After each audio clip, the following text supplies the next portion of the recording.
and our players across the league are too often the targets. This is not something any player in this league should have to tolerate. Do you think Caitlin's being used as a pawn? Caitlin didn't bring racism to the WNBA. This has been happening. And that, I think, is what's been such a shock for all of us, that other people are surprised by this. We've been trying to tell you. The Indiana Fever have just announced major changes coming for the team, dropping a bombshell on Caitlin Clark. And at the same time, Sue Bird just ruthlessly crushed WNBA racism, and it was long overdue. Here is where it all started. Watch until the end to find out why the Indiana Fever are making major changes. Honestly, MVPs, legends, and gold medalists have all avoided these difficulties, but now, someone has the courage to speak up. Sue didn't just speak up for the heck of it, she went in armed with fireworks. And this has caused a major reaction from the Indiana Fever camp. Before we continue, there is one thing I want to reset, that we want to reset, and it's the language being used around fans. Fever fans, Caitlin fans, new fans. That actually has to go. Do you know what the best part is? She knew it may ruin her career, but she didn't hesitate. Sue Bird went into the entire system in a no-holds-barred podcast with Megan Rapinoe, questioning why Caitlin Clark is the focus of so much racist hatred, why her incredible accomplishments and increasing sales are being disregarded, and even hinting at a league plot against her. Dejanay, did you, when you went and kind of swatted at Caitlin, did you intend to hit her in the eye? And if so, could you just, or if not, either way, could you talk about what happened on that play? I don't even know why I would intend to hit anybody in the eye. That doesn't even make sense to me. But no, I didn't. I didn't know I hit her, actually. I was trying to make a play on the ball, and I guess I followed through and I hit her. So obviously it's never intentional. That's not even like the type of player that I am. So yeah. Did you and Marina kind of laugh about it afterwards? It looked like there was later on in the game they caught you guys laughing about it. No, I just told you I didn't even know I hit her, so I can't laugh about something I didn't know happened. With the increase. So it all started when Christine, a journalist, asked Dejai Carrington about this bizarre occurrence after a game. You'd assume it was a normal questioning, right? Athletes are constantly quizzed about stressful events like these. But no, not this time. This entire situation took a rapid turn, with Christine's query being labeled racist. Rapinoe chimed in, stating that while the question may appear innocent, the manner in which it is posed has a racist undertone. Just like that, a new dimension of the debate emerged. Obviously, hearing it initially, my visceral reaction was like, that's not good. That doesn't feel good. That feels racist, to be honest. That feels like you're putting... And Sue? She wasn't going to let this one go by without criticizing the media, particularly ESPN, for turning it into a circus. In her trademark Sue Bird approach, she stated that the question was not necessarily racist, but rather the way it was distorted and spun by the media. Oh, that is absolutely troublesome. Sue pointed out that athletes of color are scrutinized far more than their white colleagues. What if a black player is involved? Suddenly, it's a larger matter, a controversy, or worse, a racial issue. I disagree with you on Christine Brennan's question being dickish, or she shouldn't have answered it, because it was something that was out there that everybody was talking about. And so she asked the question, and it was a great opportunity for Carrington to, on the record, say, no, I didn't do it. And that's all that happened. So I do disagree with you. I don't think it was a dickish question. I think it was a fine question based on what was going on at the moment. But Sue was still getting warmed up. She linked the dots and explained that this is part of a much larger picture. Christine probably did not want for all of this to blow up the way it did, but the WNBA determined it would. She chastised the entire system, including the media, fans, and the league, for allowing these rumors to spread. Sue believes that if Dejai had been a white athlete, the situation would have received far less attention. If a white player had been in Carrington's position, but it was Dejai, we'd have a full-fledged tale with all the overtones you could imagine. It led to the Twitter trolls and bots taking over.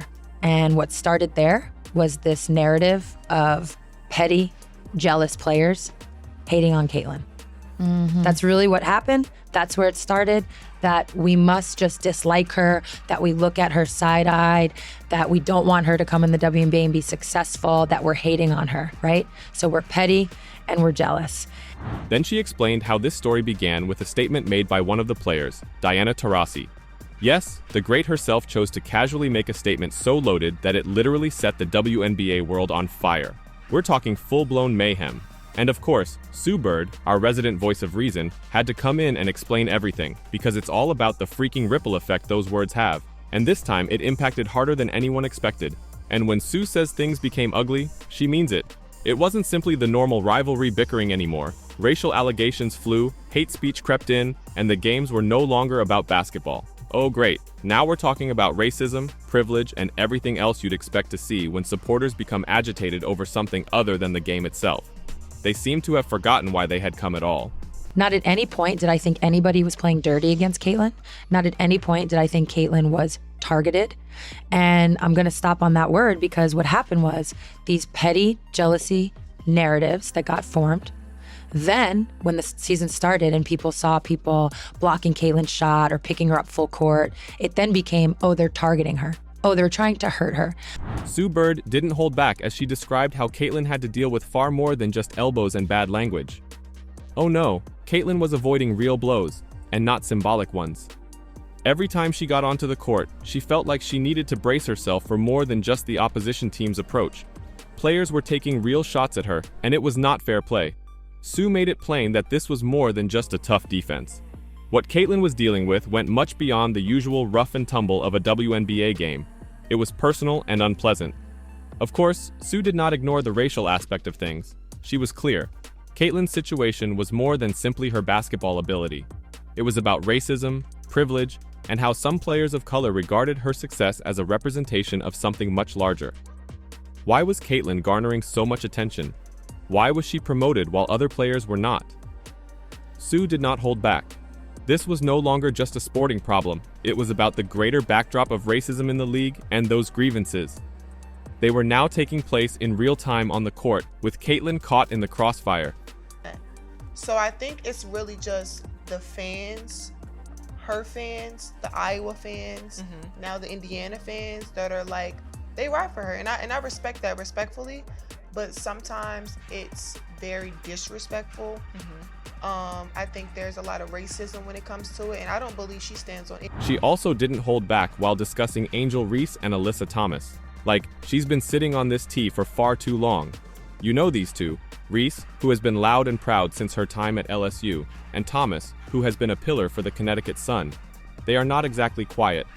And they've been out here condemning Caitlin Clark and her supporters for racism. And by that, they mean she'll receive the white girl pass.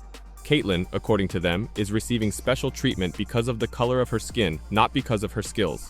They've made her the WNBA's poster child for white privilege. Prevalent that it is right now, like it's popping right now, and just being able to know that, like, I'm happy where we are. I'm happy to see all the girly girls being able to pop it and look cute on the runway and being able to continue that because we have a couple models. What about Sue? She wasn't having any of it. She went full reality mode, demonstrating that this is the incorrect narrative and must be abandoned. She stated clearly and boldly that this is not the case, and what Reese and Thomas are doing is not only immoral, but also detrimental.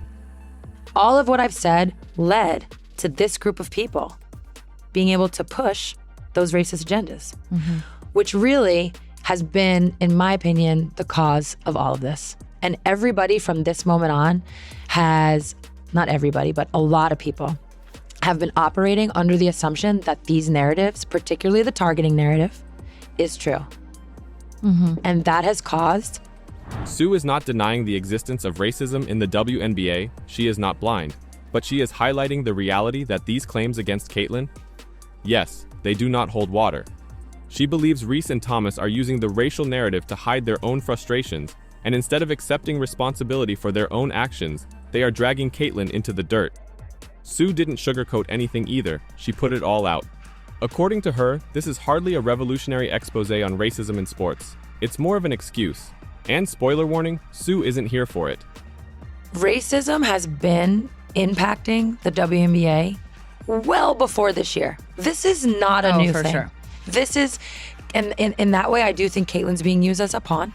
Caitlyn didn't bring racism to the WNBA. This has been happening. And that, I think, is what's been such a shock for all of us, that other people are surprised by this. We've been trying to tell you. Caitlin Clark's climb has been meteoric, no doubt about it. She's crushing it on the court, but she's also caught up in a racial tempest that she didn't ask for. Bird was thinking, look, Caitlyn's getting a lot of attention, but let's not act like that's just because she's white, but because she's an amazing player. Bird believes that people have distorted this entire situation into a full-fledged story that has nothing to do with truth. Sure, Caitlyn is in the limelight, but Sue was not going to allow Reese and Thomas make this into something it wasn't. She's obviously doing amazing. Her game speaks for itself. I think my favorite part is just women's basketball, women's sports really, but women's basketball has been on the rise. And it's kind of like what Magic and Bird was to men's basketball. Like this moment, we kind of needed something. This is to that just moment. Yeah, and Caitlyn's that moment. And I think a lot of it has to do with her logo threes. One of the more shocking revelations, however, Sue said that she had spoken to Caitlin Clark herself. She's gotten to know her. Guess what? What about the white privilege narrative that Reese and Thomas are pushing? Yes, it is not the entire story. Sue made it apparent that Caitlyn is not a privileged athlete who benefits only from her racial color. She's been slaving and working her way up, just like everyone else. Bird understands that the situation is far more nuanced than most people believe, and she isn't hesitant to say so. It has to go. I understand why at times it's been used. It's kind of just when you're in an interview and you get asked a question, it's kind of easy to go, oh, the Fever fan base. Yeah, what do you mean by fans. that? That has to Oh, go. these new fans. It has to Yeah. go because it's not the Fever fans. It's not Caitlyn fans. That is a large group of people. Let's stick with the Fever for a second. That is a large group of people. And what we're talking about as we get into the meat of this, we're talking about the faction of that group that is pushing racist agendas and is pushing hate and creating, divisiveness online, acting as fans, acting as Fever fans, acting as Caitlyn fans. Now, what? But this is when things get very nasty. Sue claims that the entire race issue has become an excuse for players to physically harass Caitlyn on the court. It appears that individuals are using the racism claim as a reason to go after her, and it is no longer simply about basketball. Caitlyn isn't just avoiding verbal abuse. She's also avoiding elbows and getting roughed up, and it's all becoming far too personal. Bird made it apparent that this is no longer merely a competitive game. Players are leveraging their frustrations, whether from racism, envy, or whatever, to go after Caitlyn in inappropriate ways. When Kennedy Carter cheap shots Caitlin Clark in a play that I can draw conclusions from, because as Caitlin Clark said, it simply was not a basketball play. And you know Sue doesn't hold back. She stated unequivocally that the whole racial prejudice debate has been weaponized and it isn't benefiting anyone. Instead of dealing with real racial issues in the league, players like Reese and Thomas exacerbate the situation by turning the floor into a battleground for their personal concerns. Bird is not saying we shouldn't talk about race. She is just saying this isn't the way to do it. What's happening to Caitlyn is only making things more divided, and rather than bringing people together, it's driving them away. So what's the Indiana Fever going to do about all of this? This isn't what real Fever fans, this isn't what real WNBA fans are about, and it's not what our organization stands for. And it doesn't in any way, shape, or form represent any of us. And so I think we've positioned ourselves now to take the next step, and it's an exciting time. What will that next step be? Where will we go now? How do we go from 6th to being in the top 4 seeds? I don't think any of us were ready for what that was going to be like. I mean, she's an incredible player, and we knew she was going to make a huge impact immediately for us. It was just going to take some time, just like it takes any other rookie coming into the best league in the world. But she did. But the thing about Caitlyn is her competitiveness and her wanting to just win everything from every drill, every shooting drill. That just propels her to be, she wants to be great. And she did things that put her in that category this year. She makes everybody around her better with her, her game, the way she's a playmaker, and she gets everybody involved. But, she's, I would say she exceeded, expectations just because I didn't think really we knew what it was going to look like. So what are these next steps? Well, it hasn't been said explicitly, but the Fever are about to undergo a major transformation, and no one is safe. With the introduction of Amber Cox, the Fever have just appointed a new GM, and they also brought back Kelly Krauskopf to act as the president of basketball and business operations. This new front office will look to make major changes to the team during the winter. Players will go and new ones will come. Caitlin Clark will lose some dear friends in the process, but she'll also lose some people she would love to see go away, such as head coach Christy Sides. Yes, their own coach is in line to get fired during this winter. These changes will certainly shake up the Indiana Fever and shape them for a new future. What do you think about that? Are you excited to see changes within the Fever organization? When the season starts in 2025, we'll be treated to a new squad formed around Caitlin Clark, and then they'll for sure be able to challenge for top 4.